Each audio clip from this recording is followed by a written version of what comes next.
Shri Gayatri tours and travels Chardham Yatra complete travel plan. IPL లో RR opener Vaibhav Suryavanshi మరో record సృష్టించాడు.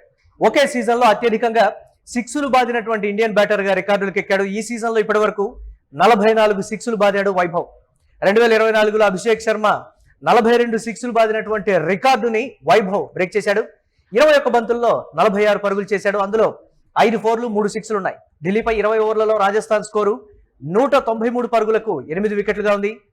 జ్యూరెల్ 53, Parag 51తో half సెంచరీలు చేశారు. ఇక డీసీ బౌలర్లలో స్టార్క్ 4, మాధవ్ తివారీ 2, ఎంగిడి 2 వికెట్లు తీశారు. ఇక ఢిల్లీ క్యాపిటల్స్ విజయలక్ష్మి 194 పరుగులుగా ఉంది. దీనికి సంబంధించి మరిన్ని అప్డేట్స్ స్పోర్ట్స్ జర్నలిస్ట్ వెంకట్ అందిస్తారు. వెంకట్, ఆర్ఆర్ అండ్ ఢిల్లీకి సంబంధించి మ్యాచ్ అంటే 200 లోపు కాబట్టి దీని లో స్కోర్ మ్యాచ్ అని అనడానికి లేదు కానీ బట్ డిఫెండ్ చేయడానికి ఈజీగా ఉండేటువంటి స్కోర్ అనేటువంటి మాట ఏంటి, ఏ విధంగా చూడాలి ఢిల్లీ బ్యాటింగ్ లైనప్ బట్టి చూస్తే? ఈ మ్యాచ్ లో ముందు అవన్నీ మాట్లాడుకునే ముందు మనం ఒక విషయం గురించి మాట్లాడుకుందాం. ఇక్కడ మాధవ్ తివారీ బౌలింగ్ ఏదైతే ఉందో అది చాలా ఇంప్రెస్ చేశాడు అతని బౌలింగ్ తో. అంటే నేను మామూలుగా మిస్టార్ గానీ లేదంటే లుంగి ఎంగిడి గానీ అక్షర్ పటేల్ గానీ వీళ్ళు పరుగులు కట్టడి చేస్తారు అనుకున్నా గానీ అతను లాస్ట్ టైం కూడా ఏ విధంగా అయితే రాణించాడో ఈ మ్యాచ్ లో కూడా అసలు అతను వేస్తున్నటువంటి స్లో బౌన్సర్స్ కానీ, అంటే ఒకప్పుడు షాన్ పోలాక్, డ్వాన్ బ్రావో వీళ్ళ బౌలింగ్ లైనప్ గురించి వీళ్ళ బౌలింగ్ గుర్తొచ్చింది నాకు. ఆ స్థాయిలో అతని బౌలింగ్ ఉంది అనిపించింది.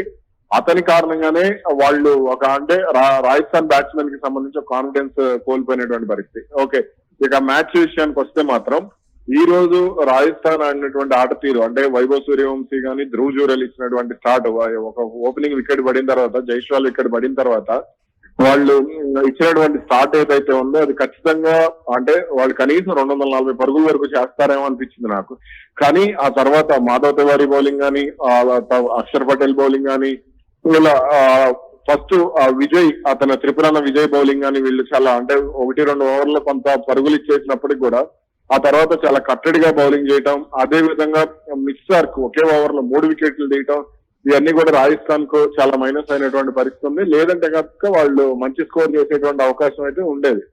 ఇక ఇటు డీసీ బ్యాటింగ్ లైనప్ కి సంబంధించి ఓపెనర్లు కేఎల్ రాహుల్ గానీ మరి ఈ రోజు ఓపెనింగ్ ఎవరు వస్తారో చూడాలి. కేఎల్ రాహుల్ తో పాటుగా మరి ఎలా అంటే ఢిల్లీ మిడిల్ ఆర్డర్ కి సంబంధించి కొంత ఆందోళన అయితే కనపడుతోంది. మరి ఈ లోపాలని వాళ్ళు సవరించుకుని ఏ విధంగా ఆడబోతున్నారు అనేది చూడాలి. అంటే ఢిల్లీ మీద ప్లే ఆఫ్స్ ఒత్తిడి అనేది క్లియర్ గా కనిపిస్తోంది అనేటువంటి మాట. 264 పరుగులు చేసినటువంటి టీమేనా ఇది అని కూడా గత మ్యాచ్ లో అనుమానాలు కూడా వచ్చినాయి.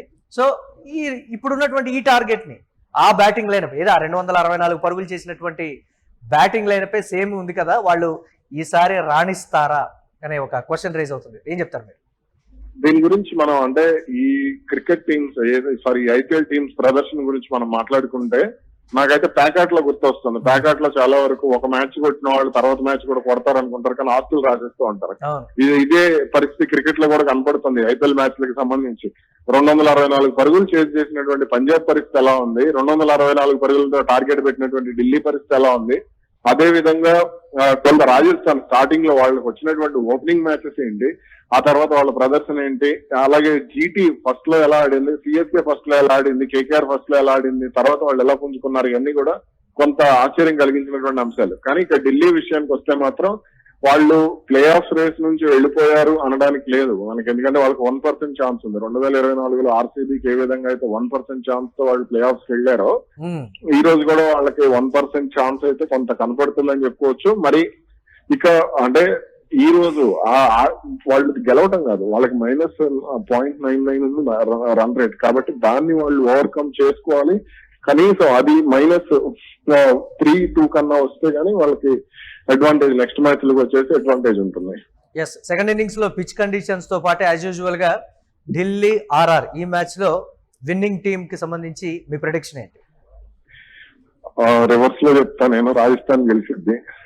నేను నా ఎక్స్పెక్టేషన్ అయితే పిచ్ కండిషన్ మాత్రం అంటే బ్యాట్స్మెన్ కనుక నిలకడగా రాణిస్తే మాత్రం అది ఖచ్చితంగా బ్యాటింగ్ అనుకూలంగా ఉండేటువంటి అవకాశం అయితే ఉంది. మరి ఢిల్లీ ఖచ్చితంగా గెలుస్తుందని మేము అనుకోవచ్చా? రాజస్థాన్ చెప్పాను కదా నేను, అయితే మీరు ఢిల్లీ గెలుస్తుందని నమ్మకం పెట్టుకోవచ్చు, ఖచ్చితంగా పెట్టుకోవచ్చు. అట్లా right, thanks for analysis Venkat, thank you. ఇక ఐపీఎల్ లో ఆర్ఆర్ ఓపెనర్ వైభవ్ సూర్యవంశీ ఒక రికార్డు అయితే సృష్టించాడు. ఒకే సీజన్ లో అత్యధిక సిక్స్లు బాదిన ఇండియన్ బ్యాటర్ గా రికార్డు నమోదు చేశాడు. ఈ సీజన్ లో ఇప్పటి వరకు 44 సిక్స్లు బాదాడు వైభవ్. 2024లో అభిషేక్ శర్మ 42 సిక్స్లు బాదినటువంటి రికార్డును బ్రేక్ చేశాడు వైభవ్.